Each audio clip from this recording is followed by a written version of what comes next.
जय जिनेंद्र। नमस्कार आप सभी को। मैं डॉक्टर निकिता बहुत बहुत स्वागत करती हूँ आपका मेरे इस यूट्यूब चैनल में। आज बात करेंगे हम लाइपोमा यानी वसा की गांठ के बारे में।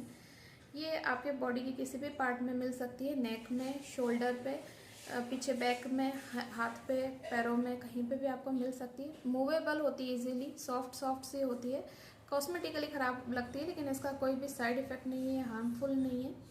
फिर भी कई बार कॉस्मेटिकली ख़राब लगती है, तो जब आप डॉक्टर के पास जाते हैं तो एलोपैथी में आपको बोला जाता है कि या तो इसकी सर्जरी होगी या लाइपोसक्शन के थ्रू आप इसको हटा सकते हैं। लेकिन लाइपोसक्शन में क्या होता है कि एक बार तो आप उसको ख़त्म कर लेंगे, वो फैट जो है लाइपोसक्शन के थ्रू बाहर निकल जाएगी, लेकिन वापस रिकरेंस की बहुत चांस रहती है।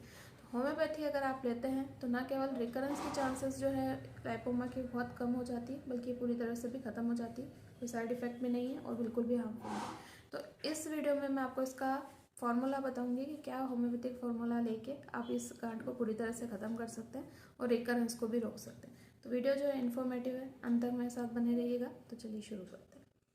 लाइपोमा जो है ये वसा या चर्बी की गांठ है। कहाँ कहाँ मिल सकती है आपको? नेक में, शोल्डर में, हाथ में, पैरों में, कहीं पे भी मिल सकती है। आगे के ट्रंक एरिया पे, चेस्ट में मिल सकती है। लेकिन इसको आपको चेक करना बहुत ज़रूरी है कि ये लाइपोमा ही है, क्योंकि लाइपोमा जो है एक बिनाइन ट्यूमर है। बिनाइन मतलब जिसका कोई ऐसा हार्मफुल इफेक्ट नहीं है, जो डेंजरस नहीं है। लेकिन स्टिल फिर भी इसको आपको जो कैंसरस ट्यूमर होती है उससे डिफ्रेंशिएट करना आना चाहिए, या फिर आप डॉक्टर के पास ज़रूर जाएं अगर आपको इस तरह के सिम्टम्स मिलते हैं तो, कि ये कहीं डेंजरस तो नहीं है। क्या होता है, जो आपकी लाइपोमा होती है सॉफ्ट मूवेबल होती है, लेकिन अगर कोई वो दूसरी गांठ है वो लाइपोमा नहीं है, वो इमूवेबल हो सकती है। उसमें आपको दर्द महसूस हो सकता है, ऐसा लग सकता है कि उसकी साइज़ धीरे धीरे बढ़ती जा रही है, और कठोर है, उसके इरेगुलर एजेस आपको मिल सकते हैं, किसी टिश्यू से वो जुड़ी हुई हो सकती है, मूव नहीं कर रही हो, ऐसा हो सकता है। तो उस कंडीशन में आप सोच सकते हैं कि ये जो गांठ है वो लाइपोमा ना होकर कोई दूसरी गांठ भी हो सकती है। अब अगर इसकी बात करें किन लोगों को लाइपोमा हो सकता है, तो लाइपोमा होना का कोई एग्जैक्ट कॉज पता नहीं है, लेकिन स्टिल देखा जाता है कि जिन लोगों में हेरिडिटरी होती है, यानी कि माता पिता को, दादा दादी, नाना नानी को, इनको किसी को ब्लड रिलेटिव को अगर आपको लाइपोमा की शिकायत, तो आपको भी होने की टेंडेंसी होती है। या फिर क्या होता है कि अगर आपने बहुत ज़्यादा वेट लॉस किया है, वेट गेन किया है सडनली, तो भी लाइपोमा बन जाते हैं। जो बहुत ओबेस पर्सन होते हैं, मोटापा के शिकार जो लोग होते हैं, उनमें भी कई बार इस तरह की शिकायत पाई जाती है। लीवर की खराबियाँ जिन लोगों में होती है, लीवर से रिलेटेड डिसऑर्डर या लीवर वीकनेस जिन लोगों में होती है, उनमें भी हो सकती है। जो पर्सन डायबिटिक होते हैं उनमें भी अगर बहुत ज़्यादा वेट लॉस हुआ या वेट गेन किया है, उनमें हो सकती है। या फिर जो लोग बहुत ज़्यादा ऑयली फैटी फूड खाते हैं, स्पेशली जो घी बहुत ज़्यादा यूज़ करते हैं और सिडेंट्री लाइफस्टाइल जीते हैं, तो उन लोगों में हो सकता है कि इस तरह की कंडीशन है। कई बार ऐसा भी होता है कि जो लाइपोमा है वो खुद ही डिज़ोल्व हो जाती है और आपको कोई मेडिसिन भी नहीं लेनी पड़ती है। लेकिन स्टिल अगर प्रॉब्लम है, डिज़ोल्व नहीं हो रही है, काफ़ी समय से ऐसी ही पड़ी हुई है और आप चाहते हैं कि इसको रिमूव करना है, तो होम्योपैथी बहुत अच्छा ऑप्शन है। होम्योपैथी से आप इसको पूरी तरह से जड़ से ख़त्म कर सकते हैं और साथ ही ये भी कोशिश कर सकते हैं कि इसका रिकरेंस बिल्कुल भी ना हो। जो फीमेल्स बहुत ज़्यादा हार्मोनल पिल्स लेती हैं, जिनमें हार्मोनल इम्बेलेंस बहुत ज़्यादा होता है, लेटर ऑन उन फीमेल्स में भी कई बार टेंडेंसी बन जाती है इस तरह की लाइपोमा की। लेकिन कई बार ये सब कॉजेज़ नहीं होते हैं, उसके बावजूद आपको लाइपोमा की शिकायत मिल सकती है। ये सारे लक्षण, ये सारी प्रॉब्लम्स नहीं होने के बाद भी तो बिल्कुल नॉर्मल है, लाइपोमा कोई हार्मफुल नहीं है। तो आप इसमें सिंपल मेडिसिन लेके इसको ख़त्म कर सकते हैं, और कुछ अगर आप छोटे मोटे टिप्स फॉलो करेंगे तो ये जो लाइपोमा गलने की जो टेंडेंसी है वो बहुत जल्दी हो जाएगी, लाइपोमा बहुत जल्दी आपका डिज़ोल्व हो जाएगा। तो होम्योपैथी मेडिसिन लेने के साथ साथ कुछ टिप्स ज़रूर फॉलो कीजिए। उस टिप्स के बारे में मैं अभी बात करूँगी, आपको क्या क्या चीज़ें यूज़ करनी चाहिए, क्या क्या मेजर्स अपनाने चाहिए, जिससे आप अपने लाइपोमा को जल्द से जल्द गला सकें। अगर आपको लाइपोमा की शिकायत है तो सबसे पहले तो आपको एक चीज़ जो चेंज करनी है अपने खान पान में, वो है कि ऑयली फैटी फूड जो है वो थोड़ा सा कम खाना है। अगर आप नहीं कम कर पा रहे हैं तो सबसे बेस्ट चीज़ है कि आप वार्म वाटर पीना शुरू कर दीजिए। वार्म वाटर जो है ये आपको वसा को गलाने में मदद करता है, आपकी बॉडी के और भी जो फैट है उसको भी डिज़ोल्व करने में मदद करता है, साथ ही और जो लाइपोमा बनने की टेंडेंसी है उसको कम करता है। इसके अलावा आपको डेली बेसिस पर लेमन लेना चाहिए, क्योंकि लेमन भी वसा को काटने का काम करता है, जैसा कि आप जानते ही होंगे। ओबेस पर्सनस जो होते हैं उनमें वैसे ही फैट बहुत ज़्यादा होती है, और जब वो फैट टूट टूट के बॉडी के दूसरे हिस्सों में जमती है तब लाइपोमा बन सकता है। तो अगर आप लेमन लेते हैं तो ये ही लेमन आपको मदद करता है लाइपोमा को डिज़ोल्व करने में। इसके साथ साथ आप दालचीनी का जो मसाला होता है दालचीनी, जिसको हम सिनामोन भी बोलते हैं, इसका डेली बेसिस पे सेवन कर सकते हैं। आप चाहे तो उसको दूध में लें, चाहे तो चाय में लें, कैसे भी करके आप सब्जियों में हल्का फुल्का डाल के 1 से 2 पिंच डेली बेसिस पे आप ले सकते हैं। ये भी आपको लाइपोमा को गलाने में मदद करता है।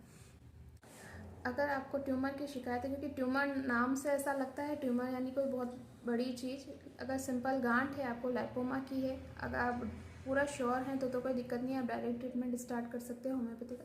लेकिन अगर आपको थोड़ा सा भी डाउट है तो आप जाके अपने डॉक्टर से एक बार चेकअप करा सकते हैं कि ये लाइपोमा की ही गांठ है क्या। क्योंकि अगर लाइपोमा की गांठ या बिनाइन ट्यूमर होती है तो उसका कोई ऐसा नहीं है कि वो बहुत जल्दी आपको कोई हार्म पहुंचा देगी, नुकसान पहुंचा देगी। लेकिन कैंसरस है तो उस कंडीशन में अर्ली डायग्नोसिस बहुत ज़रूरी है। अगर आप अपने डॉक्टर से मिलते हैं तो वो एक सिंपल बायोप्सी या छोटे मोटे टेस्ट कराते हैं और आपको बता देते हैं कि हाँ ये नॉर्मल है। तो उसका भी कोई ऐसा साइड इफ़ेक्ट नहीं है। अगर आपको प्रॉब्लम लगती है, अगर आपको डाउट रहता है तो आप ज़रूर चेकअप करा सकते हैं। अगर हम इसकी होम्योपैथिक मेडिसिन की बात करें तो सिम्टम वाइज ऐसे तो बहुत सारी मेडिसिन हैं जो बहुत यूज़फुल है, लेकिन मैंने मेरी प्रैक्टिस में जिन मेडिसिन का बहुत अच्छा यूज़ देखा है और जिनसे बहुत फास्ट ये लाइपोमा गल जाता है, मैं उन्हीं मेडिसिन के बारे में बात करूँगी। एक्चुअली एक फार्मूला है जो बहुत अच्छा और बेनिफिशियल है लाइपोमा के केस में, तो उन मेडिसिन का वन बाय वन मैं यहाँ पे विस्तार से आपसे चर्चा कर रही हूँ। सबसे पहली जो मेडिसिन है वो है थूजा 200। थूजा 200 हर आपकी ओवरग्रोथ को रोकता है। शरीर की किसी भी प्रकार की ओवरग्रोथ अगर आप में शरीर में हो रही है, आपकी बॉडी में कोई भी ओवरग्रोथ हो रही है तो उसको रोकने में बहुत मदद करता है। तो थूजा 200 बहुत इफेक्टिव मेडिसिन है। इवन वार्ड्स के केस में, शरीर के किसी भी हिस्से में अगर गांठ हो रही है तो उसमें भी, और यही वसा की जो गांठ है इसमें भी बहुत बेनिफिशियल है। क्या करना है, थूजा 200 की आपको 1 डोज लेनी है सप्ताह में 1 बार, यानी हर सप्ताह आपको 1 डोज लेनी है। उसके बाद आपको कौन सी मेडिसिन लेनी है, वो दूसरी मेडिसिन जो है स्पेसिफिक है, ये बहुत ज़्यादा चर्बी की गांठ, वसा की गांठ यानी लाइपोमा के लिए। इस मेडिसिन का नाम है लेपिस अल्बा। इस फॉर्मूला में आपको लेपिस अल्बा 30 पोटेंसी में लेना है। 30 पोटेंसी में 2-2 बूंद दिन में 3 बार लेनी है, सुबह दोपहर शाम करके। ये स्पेसिफिकली लाइपोमा में बहुत ज़्यादा यूज़ की जाती है और कई बार सिर्फ इस मेडिसिन से ही आपकी जो वसा की गांठ है वो पूरी तरह से गल जाती है। इसके अलावा अगर आपकी जो वसा की गांठ है, हालांकि अधिकतर नरम होती है, लेकिन फिर भी अगर आपको कड़ापन या हल्का सा सूजन वहाँ पे कभी दिखाई दे जाती है, या आपको ऐसा लग रहा है कि वो उसमें कड़कपन आने लगा है अब, तो कैलकेरिया फ्लोर 6X मेडिसिन जो है बहुत बेनिफिशियल होती है।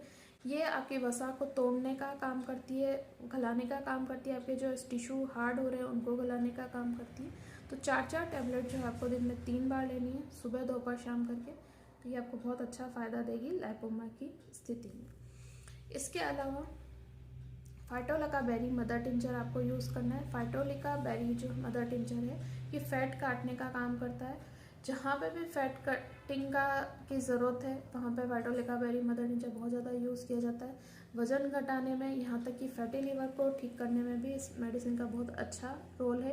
तो इसका काम ही फैट को काटना है। और यहाँ लाइपोमा की गांठ है पूरी फैट से बनी हुई, तो उसका भी फैट कटिंग का काम भी ईजिली कर देता है। लेने कैसा है ये फाइटोलिका बेरी मदर टिंचर।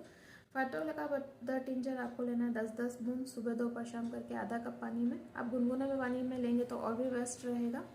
ऐसा करके आप इस मेडिसिन को ले सकते हैं।